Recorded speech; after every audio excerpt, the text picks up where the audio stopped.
Today we consider here next article, that is potential energy of a system of two charges in an external field. या ठिकाणी आपण नवीन article consider केले पहा. तर दोन point charges consider केले external field मध्ये आणि त्याच्यावरची जी पोटेन्शियल एनर्जी असेल ती पोटेन्शियल एनर्जी काय करतोय आपण कॅल्क्युलेट करतोय. हेडिंग काय कन्सिडर केले पहा, potential energy of a system of two charges in an external field. External field मध्ये दोन चार्जेस आपण कन्सिडर करणार आहे आणि त्याची पोटेन्शियल एनर्जी काय करायची आपल्याला कॅल्क्युलेट करायची आहे. आता पाठीमागचं जे आर्टिकल आपण पाहिलं होतं त्याच्यामध्ये सिंगल चार्ज कन्सिडर केला होता आणि त्याची पोटेन्शियल एनर्जी आपण कॅल्क्युलेट केली होती. That is QV of vector R he potential energy आपल्याला मिळालेली होती. आता या ठिकाणी सुद्धा काय करायचंय तर दोन चार्जेस कन्सिडर करायचे. हे एक्सटर्नल फील्ड मध्ये आपण काय करणार आहे पहा, हे चार्जेस आणणार आहे. या चार्जमुळे इथं तयार होणारं इलेक्ट्रिक फील्ड आणि इलेक्ट्रिक पोटेन्शियल आपण कन्सिडर करणार नाही. तर या ठिकाणी सुद्धा दुसऱ्या चार्जमुळे तयार होणारे एक्सटर्नल फील्ड आपण कन्सिडर करणार आहे आणि पोटेन्शियल एनर्जी या ठिकाणी कॅल्क्युलेट करणार. समजा हा क्यू चार्ज आपण कन्सिडर केलाय, हा सोर्स आहे, सोर्स चार्ज कन्सिडर केला या ठिकाणी आणि याचं फील्ड तयार झालेलं आहे. समजा इथं फील्ड तयार झालेलं आहे, ई हे फील्ड तयार झालं. दिस चार्ज प्रोड्युसेस इलेक्ट्रिक फील्ड. या ठिकाणी या सगळीकडे काय आहे इलेक्ट्रिक फील्ड आहे. त्याच्यानंतर पोटेन्शियल कन्सिडर केलं समजा व्ही. या सोर्समुळे या ठिकाणी तयार होणारं जे पोटेन्शियल आहे ते पोटेन्शियल किती मानलेले आपण तर व्ही एवढं पोटेन्शियल मानले. म्हणजे एक्सटर्नल सोर्समुळे या ठिकाणी जे तयार होणारे इलेक्ट्रिक फील्ड आणि इलेक्ट्रिक पोटेन्शियल या दोन्हीमध्ये काय करणार आहेत आपण दोन चार्ज कन्सिडर करणार आहेत. म्हणजे ज्या चार्जची पोटेन्शियल एनर्जी कॅल्क्युलेट करायची आहे त्यांचं फील्ड आणि त्याचं पोटेन्शियल आपण कन्सिडर करणार नाही. तर दुसऱ्या चार्जमुळे तयार होणारं इलेक्ट्रिक फील्ड आणि इलेक्ट्रिक पोटेन्शियल आपण कन्सिडर करणार. मग या ठिकाणी काय कन्सिडर केलं पहा तर Q1 आणि Q2 हे दोन चार्जेस कन्सिडर केले. समजा हा चार्ज Q1 घेतला आपण, इन्फिनिटी अंतरावरती हा चार्ज कन्सिडर केलेला आहे. आता हा चार्ज आपल्याला कुठे आणायचा आहे तर या पोझिशनला आणायचा. ओरिजिन पासून वेक्टर R1 एवढ्या डिस्टन्स वरती हा चार्ज आपण इथं आणणार आहे या पोझिशनला. आणि नंतर चार्ज Q2 हा पण चार्ज काय करणार आपण इन्फिनिटी अंतरापासून या पोझिशनला म्हणजे वेक्टर R2 या पोझिशनला काय करणार आपण हा चार्ज इन्फिनिटी अंतरापासून घेऊन येणार आहोत. आता सुरुवातीला आपण चार्ज Q1 हा चार्ज इथं आणूया.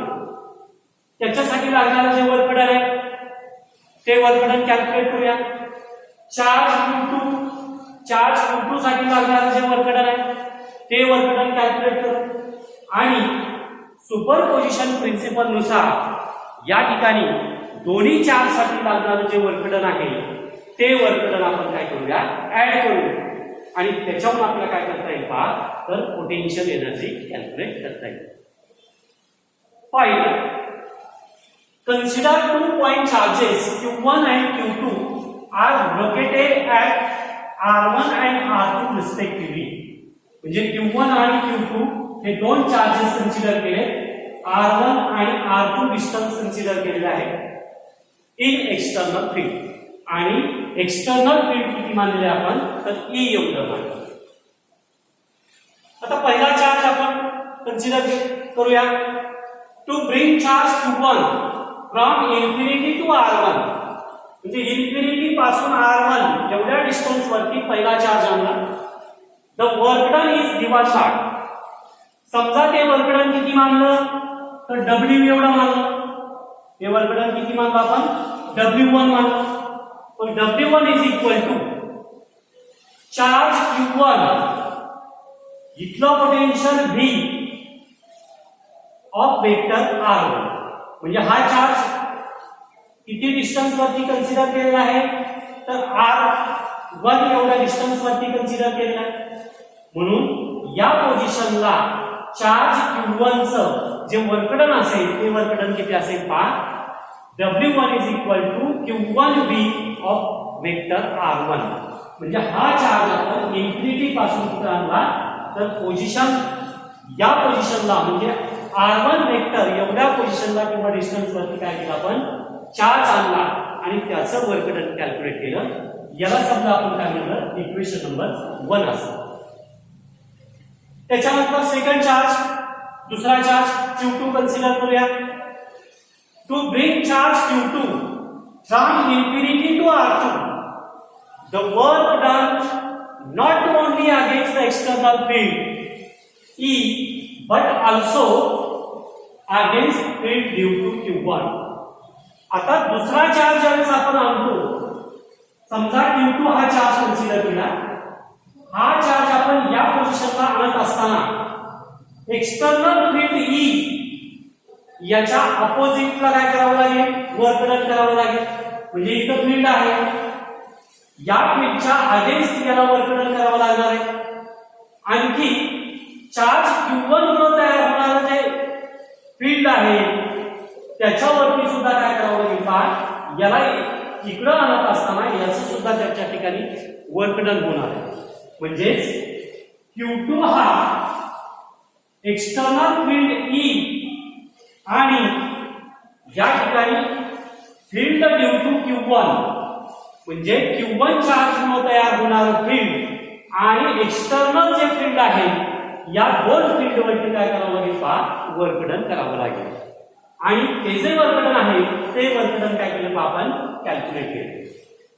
तर या ठिकाणी work done on Q2 against external field E, म्हणजे एक्सटर्नल फील्ड E आहे, एक्सटर्नल फील्ड वरती या ठिकाणी मार्क करण्यासाठी जे वर्क डन होणार आहे ते वर्क डन किती येईल पहा, तर E is equal to work done is equal to Q2V vector R2.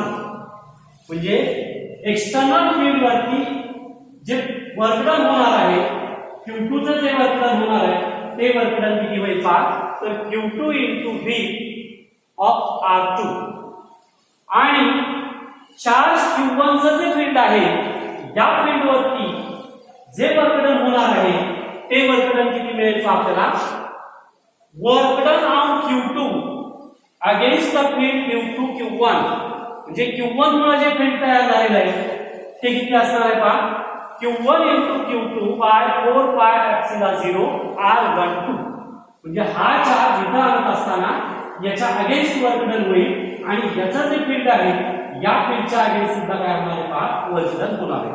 म्हणजे ते वर्क डन किती मिळेल आपल्याला, तर Q2 by 4 pi epsilon 0 R12, where R12 is the distance between Q1 and Q2. Q1 आणि Q2 यांच्यामधलं जे डिस्टन्स आहे ते किती मानलंय आपण, R12 एवढं मानलंय. Now by using superposition principle for the fields, या ठिकाणी या फील्डसाठी असणार, या दोन्ही फील्डसाठी असणार जे सुपरपोजिशन प्रिन्सिपल आहे त्याचा वापर करून आपण काय लिहू शकतो, हे वर्क डन लिहू शकतो. Work done in bringing Q2 to R2, म्हणजे Q2 न या पोझिशनला येण्यासाठी जे टोटल वर्क डन केलेलं आहे ते वर्क डन किती मानले, समजा आपण W2 लिहू. W2 is equal to Q2V of vector R2 plus Q1 Q2 by 4 pi epsilon 0 R12. Suppose equation number 2, म्हणजे Q2 चार्ज इन्फिनिटी पासून या पोझिशनला आणत असताना त्या ठिकाणी होणारं टोटल वर्क डन किती असेल, तर एवढं वर्क डन असेल. आता टोटल वर्क डन जर कॅल्क्युलेट करायचं झालं या सिस्टीमचं तर ते काय असेल, चार्ज Q1 चं जे वर्क डन असेल आणि चार्ज Q2 या दोन्ही वर्क डनची बेरीज म्हणजे काय होईल पहा, total work done. Therefore total work done due to Q1 and Q2 is Q1 आणि Q2 चं जे वर्क डन असेल ते दोन्ही वर्क डन जर आपण ऍड केले तर काय मिळेल आपल्याला, टोटल वर्क डन मिळेल. Therefore W is equal to W1 plus W2. Therefore W is equal to Q1 भी वेक्टर R1 plus Q2 भी vector R2 plus Q1 into Q2 by 4 pi epsilon 0 R12. Suppose this is equation number 3. म्हणजे या ठिकाणी to bring charge Q1 from infinity to point and charge Q2 to bring infinity from this point, the total work done is given by, that is W is equal to, आणि हे जे work done जे असेल या work डनलाच आपण काय म्हणतो पहा, तर पोटेन्शियल एनर्जी. म्हणजे potential energy is equal to काय मिळेल पहा, तर या ठिकाणी potential energy is equal to Q1 V vector R1 plus Q2 V vector R2 plus Q1 Q2 by 4 pi epsilon 0 R12. म्हणजे potential energy is equal to Q1 V vector R1 plus Q2 vector R2 plus Q1 Q2 by 4 pi epsilon 0 R12. So this is the potential energy of a system of two charges in an external field. जे external field मध्ये जर charges आपण consider केले तर त्या ठिकाणी असणारी जी potential energy जी आहे ती पोटेन्शियल एनर्जी किती मिळेल आपल्याला, तर एवढी पोटेन्शियल एनर्जी या ठिकाणी आपल्याला मिळणार. ओके.